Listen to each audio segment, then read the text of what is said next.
Hey, I'm Blair, and for today's book talk, I'm going to be talking about Arthur's Babysits. This book is written and illustrated by Mark Brown. The genre is fiction.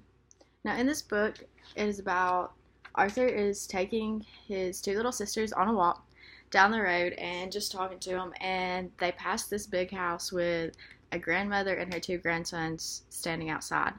And the grandmother looks a little freaked out and they're not really sure what's going on. And they ask what's going on, and she says that she can't find a babysitter for her two grandsons that night. So Arthur's little sister, DW, volunteers him to babysit these twins. So Arthur thinks it's going to be okay. Well, as they finish the walk down the road back to the house, DW is just telling Arthur about how terribly these twins are. And so Arthur starts freaking himself out. Well, it gets time for him to go over there later that night, and he's just freaked out and worried about it. And so he gets over there, and thankfully it's almost the twins' bedtime.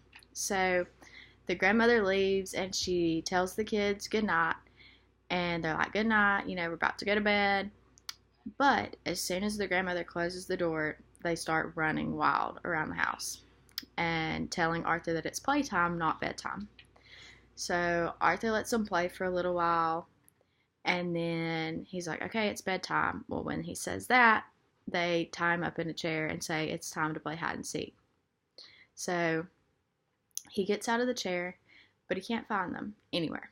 And so DW calls and asks how it's going, and he says that he can't find the twins. Well, about that time, he looks over at the curtains on the window and sees them moving. And so he starts telling DW about how at this time of night, there's this monster that comes out and likes to eat people. Little boys specifically, but especially twin boys. So then the little boys come running out, and they want to sit down, and they want Arthur to tell them a story.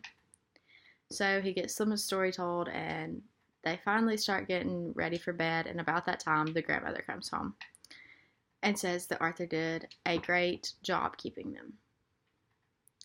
And the illustrations for the book are very colorful and are hand-drawn. For my content area, I would use it in language arts, and I would do like a retail thing.